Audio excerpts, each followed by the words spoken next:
Quando cresceu um pouco, o baiano manifestou seu anseio por liberdade com uma fuga mal-sucedida de casa.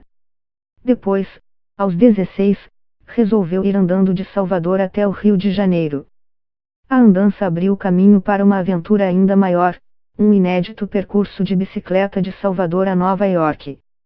Uma façanha que pode até não parecer tão inusitada nos dias de hoje, não fosse um detalhe, Rubens fez isso 90 anos atrás.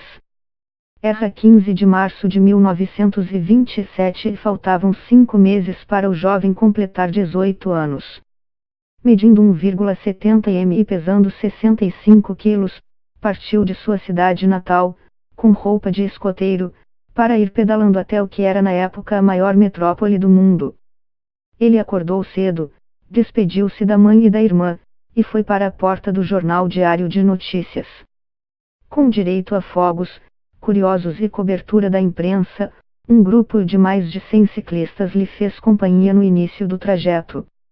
Entre 1927 e 1929, pedalando na sua bicicleta da marca alemã Opel, Rubens Pinheiro percorreu o continente americano num trajeto sinuoso de mais de 18.000 km, atravessando a fronteira de 11 países. A vontade de realizar a façanha surgiu quando ele estava no Espírito Santo, andando a caminho do Rio e cruzou na estrada com o pernambucano Maurício Monteiro, que fazia uma viagem de bicicleta de Recife até Buenos Aires. Depois de recusar um convite para seguirem juntos, Rubens ouviu Maurício fazer valer a rivalidade entre os dois estados e ironizar a falta de coragem dos baianos. Rubens então jurou ali mesmo que faria uma viagem ainda maior que o do seu involuntário incentivador. Para conseguir dinheiro para a viagem, ele pediu doações a comerciantes em Salvador, conseguindo juntar 10.000 réis que levou num saco de lona junto com poucas roupas, uma arma e um livro feito especialmente para a viagem, com capa de couro de cobra e páginas em branco para serem preenchidas como uma espécie de diário de bordo.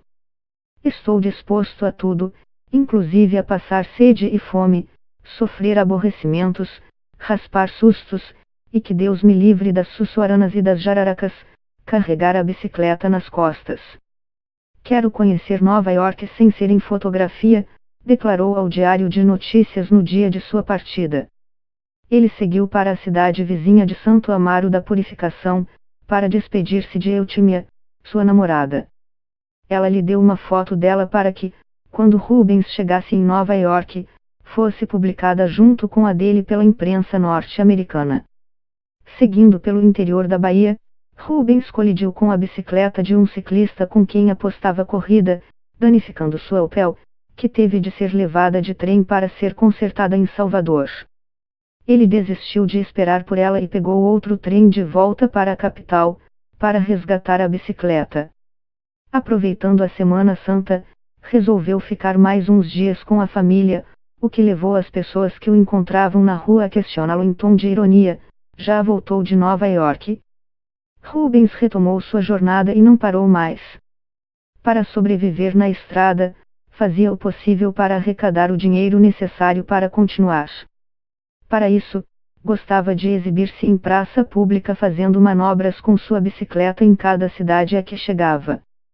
Aprendeu também que deveria logo visitar a imprensa local para alardear sua presença, o que rende a ajuda de políticos e comerciantes. Fiz, na praça principal de Santo Amaro, umas piruetas, umas voltas de fantasia na minha Opel que arrancaram palmas do povo. Gosto das saídas bonitas, confesso que esse é o meu fraco, contou ao jornal Carioca Amanhã, em 1929. No caminho, ele tinha a estrada e a história à sua frente. No interior baiano, encontrou um acampamento abandonado que servirá à coluna Prestes. No Pará, ficou impressionado com a imensidão do rio Amazonas, mas no alto do Rio Negro teve que passar um dia em cima de uma árvore, em plena floresta amazônica, esperando que uma onça desistisse de querer almoçá-lo. No Panamá, Rubens encontrou a ocupação dos Estados Unidos na zona do canal, mas fez amizade com os oficiais, que lhe presentearam com uma volta de avião que mais lhe pareceu uma montanha-russa aérea. Na Nicarágua, de novo encontrou-se com tropas americanas, mas dessa vez acabou capturado temporariamente pelos fuzileiros navais, que o confundiram com um guerrilheiro. O país vivia em estado de sítio e tentava se libertar do domínio dos Estados Unidos. Em suas memórias, Rubens garante que teve na estrada a companhia do revolucionário Augusto César Sandino, líder da luta contra os invasores e ideólogo do movimento sandinista que hoje é partido político. Quando ele chegou à cidade do México, em janeiro de 1929, uma grande recepção o aguardava. Centenas de ciclistas o acompanharam até a Embaixada do Brasil, onde ficou hospedado. Depois, foi recebido pelo presidente Emílio Portes Gil, que lhe deu um cheque de 5.000 pesos. Rubens pôde então partir para os Estados Unidos no fim do período conhecido como Roaring Twenties, marcado pelo jazz, pelas melindrosas, pela emancipação feminina, além da crescente presença do rádio e do cinema. Uma época de otimismo que acabaria ainda naquele ano, com a quebra de bolsa de valores de Nova York e a crise de 29. Para chegar a Big Apple, ele percorreu boa parte do leste do país, dividindo as estradas asfaltadas com enormes carretas. Às 14h do dia 1º de abril de 1929, depois de passar 2 anos pedalando, o ciclista Rubens Pinheiro chegou a Nova York. Ele não tinha mais a foto da namorada, que perdera no início da viagem, ainda na Bahia, desesperando-se, mas colecionou novos amores durante a viagem. Agora estou quebrado. É bom ver Nova York. É bonita, mas tão grande. Eu vou voltar ao Brasil tão logo eu possa rodar e ver a cidade, disse à imprensa local, segundo contou em suas memórias. Os brasileiros residentes no Brooklyn organizaram um banquete em homenagem a Rubens. Sem roupa adequada para a ocasião, ele teve que vestir as do atarracado cônsul-geral do Brasil, Sebastião Sampaio, o que levou a turma do Brooklyn a comprar um terno para Rubens e evitar o constrangimento. Sampaio ainda telegrafou ao ministro das Relações Exteriores, o baiano Otávio Mangabeira, solicitando uma recompensa para Rubens, mas nunca foi atendido. Rubens passou a residir no sótão da casa de número 13 da Union Street, no Brooklyn. Ele trabalhou lavando pratos em restaurantes e depois na General Motors. Em junho, quando seu visto de permanência terminou, retornou ao Brasil. Na volta ao Brasil, a bordo do navio Southern Cross, Rubens tinha a esperança de ser recebido com honras no porto do Rio de Janeiro, que estava preparado para uma ocasião festiva. Mas a homenageada era uma passageira da primeira classe, a Miss Brasil Olga Bergamini de Sá, que voltava do concurso de Miss Universo em Galveston, nos Estados Unidos. Ofuscado pela beleza alheia, Rubens tratou de buscar reconhecimento. Ele foi a uma audiência pública com o presidente Washington Luiz, no Palácio do Catete. Durante sua andança de Salvador ao Rio de Janeiro, Rubens aprenderá a andar de bicicleta em Macaé, cidade natal do presidente, mas nem teve tempo de lhe contar. O último mandatário da República Velha logo o dispensou. O Brasil mandou você fazer alguma coisa, disse, segundo o relato de Rubens, o presidente que seria deposto no ano seguinte pela Revolução de 30. Na antiga capital do país, Rubens foi ajudado pelo francês Louis Lassagne, diretor das lojas Mesbla, em troca de deixar a bicicleta exposta na vitrine. Também no Rio, o jornal Amanhã publicou, em capítulos, parte das histórias da viagem, com base em entrevistas com ele e com o que registrou no livro que levou a bordo da Opel.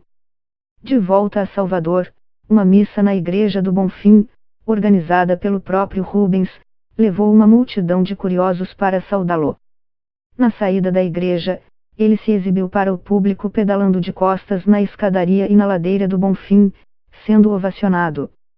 Aplausos ele receberia de novo em 1934, quando um circo chegou a Salvador oferecendo um conto de réis a quem se aventurasse no globo da morte.